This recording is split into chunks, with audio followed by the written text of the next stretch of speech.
Welcome back, ladies and gentlemen, and this next bout is scheduled for 10 rounds, and it is for the ABF Featherweight Championship. Calling first to the ring from the blue corner, Hazman Siew.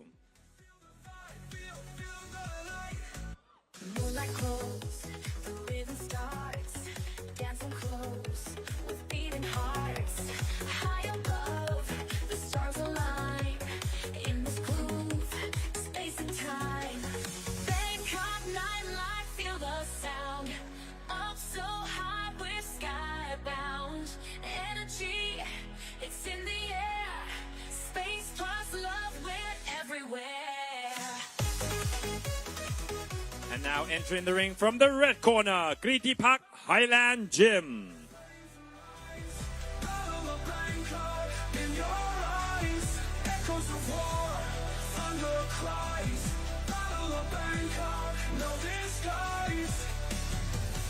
Towers crumble, steel and bone, voices clash, the unknown, dreams dissolve in the zone, blood and dust. A kingdom throne, pulse of drums, pulse of veins, feel the fire break the chains.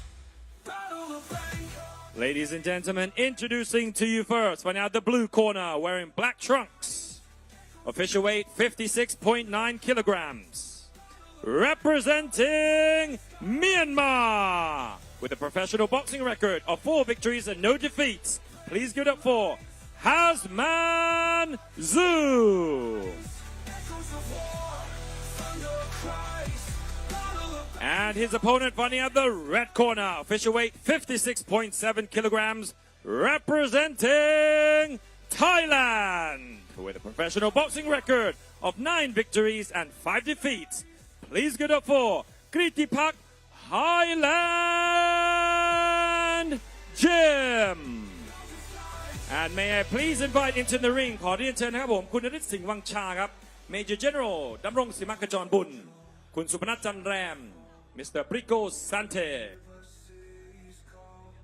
Battle of Bangkok, flames arise. Battle of Bangkok, in your eyes. Echoes of war, thunder cries. Battle of Bangkok, no disguise, oh disguise. Battle of Bangkok, flames arise.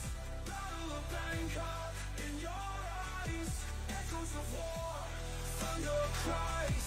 Battle of Bangkok, no disguise.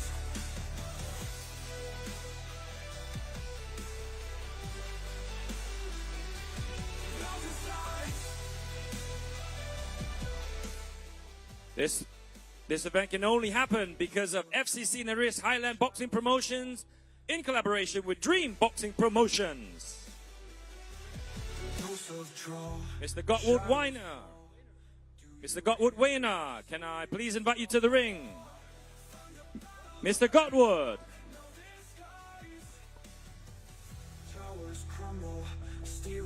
May I please invite Mr. Donatas from the Zone?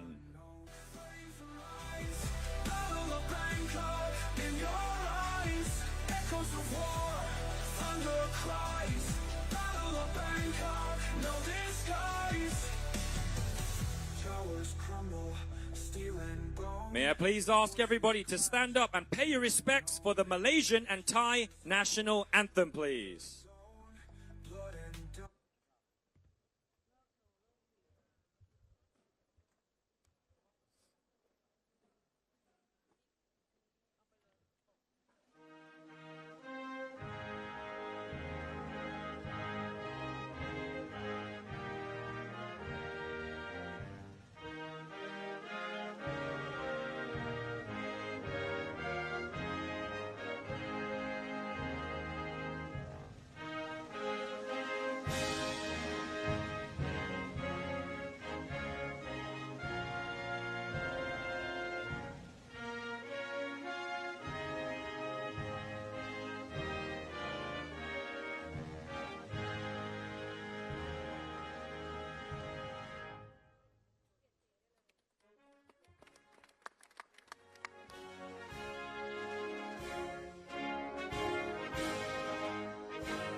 Thank you, Mr. Rayner, Mr. Godwood Rayner, Mr. Donatas from the zone ขอบคุณคุณนฤทธิ์สิงห์วังชานะครับ and Major General ดำรงศิมักขจรบุญครับ Thank you, Mr. Brico Sante.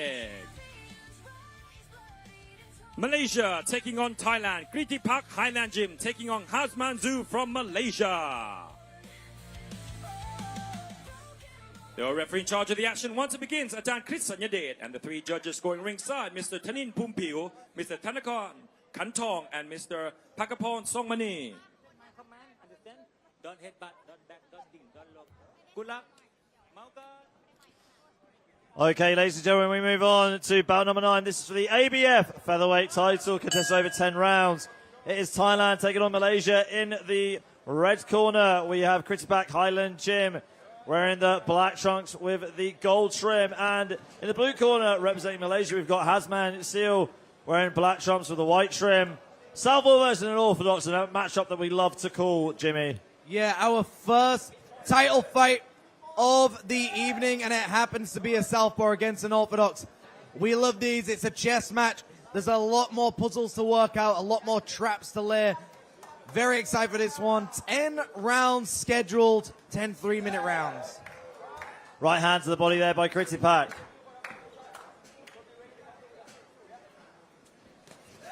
Hazman being roughed up here by Krittiphak with a flurry of punches. Yeah, Krittiphak likes to get in there. He likes to be in the trenches. He likes to be kind of down and dirty in these fights. Hazman's got to just hold his own. He's got to stand up to the bully sometimes and just start throwing the same shots back at him. Right hook there from Hazman. But left hand to the body there by Krittiphak. Some nice combinations being attempted by Hazman. Going downstairs, going upstairs, and he tumbles slightly, does Krittiphak, but definitely just off balance indeed. And often when you've got a southpaw against an orthodox, they're going to tangle their front legs, and that's what makes people tumble ever so slightly. Krittiphak landing a barrage of punches, going to the body there with the right hand.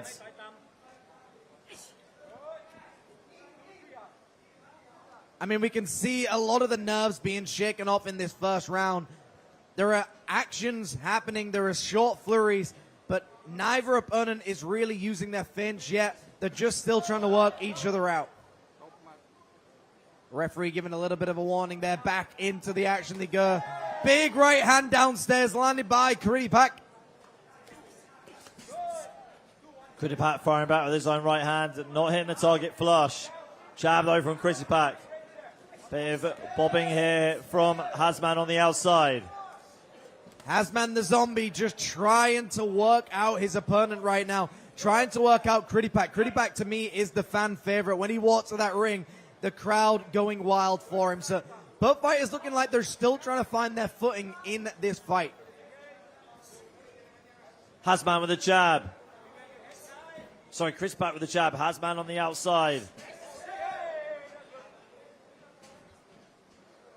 Both fighters still jockeying for position. Neither have really found the range yet. Neither have landed the big power shots. We've seen some nice bodywork landed by Hazman. We've seen Krittiphak land some nice clubbing right hands upstairs. Hazman going down to the body. Using the left hand and going up high with the right hook. And that's the end of the first round. Like Jimmy said, it was a real jockeying for the better position between these two. Krittiphak definitely landing the more quantity of the shots, Hazman the more quality of the punches. Hazman here on the replay staying active with that right hook on the outside. I mean, like you said, James, they kept on getting tangled up with their front foots. I mean, talk us through that a little bit more. What's the downside of a southpaw and an orthodox fighting each other? I mean, the downside is when you want to get your power shot off, of course you want to step forward with your power shot. But in order to do that, you want to get your lead leg on the outside of your opponent. If your opponent is aware of it and they're stepping back ever so slightly, or they're stepping to their left or right before you do, it's harder to get your power shots off. It's not impossible, but it makes it more difficult, which is why you get a lot of tangles, shins start to collide, and we see more headbutts in the southpaw against orthodox than any other. Jab there from Krittiphak on the outside. Great right hand getting through there by Hazman. He's found some of the counters that are working for him. Every time Krittiphak throws that jab, Hazman is right there with a lead hook. Krittiphak in and out, using the jab to the head and then going down low with the straight right to the body. And he's just done it there right on cue. Krittiphak has got a nice shot to the body. Does very well going to the body. We saw him in his previous fight. He was in such a close fight. He likes to take the fight to his opponent. This is probably the most I've seen him back up. Usually he's just in the grill of his opponent. Like you said, Jimmy, they're getting tangled up in their own front feet. And it's just smothering themselves. It's not really knowing where you are in the ring sometimes. Big rear uppercut lands there clean by Krittiphak. Krittiphak starting to put the timing together, you can see.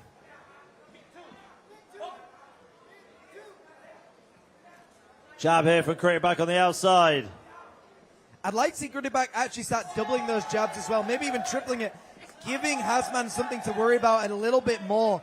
But Hazman's still holding his own. He's still in a situation where he's making it difficult for Krittiphak, but Krittiphak needs to start doubling up or tripling up some of these jabs, I believe. Krittiphak lunging for the body shot, but missing. Hazman on the outside. It seems like they've got the same tactic though, Jimmy. They both want to be outside fighters. They're both cancelling each other out. There seems to be a real stalemate between these two. I mean, that's a sign of two good boxers as well. If you're mirroring each other, it's because you're very hyper aware of what each other are doing. If you remember when James Toney fought Roy Jones Jr., there was literally nothing between them where they could get something through. So they needed to wait for one of them to make a mistake within the same move. So what they need to do is one of them needs to take a gamble, one of them needs to take a risk and hope that pays off for them. And that's what the head clash we were talking about. Very common with southpaw against unorthodox. Heads are going to clash. It is not on purpose. Yeah, referee Chris Taniadet warning that is the second time. So third time you've got to wonder. Chris Taniadet will be forced to take a point away from Hazman. Big right hook there from Krittiphak. And as you mentioned, Ali, they seem to be throwing the same shots. Did you notice how they both had a flurry and neither of them landed a clean shot? That is because they're reading each other beautifully. So to me right now, this boxing match is a real chess match. However, neither opponent is 3 moves ahead. They're kind of in the same situation so far. Yeah, they're dancing to the same tune. Literally, like you said, it's almost like you're fighting yourself in a mirror. And that's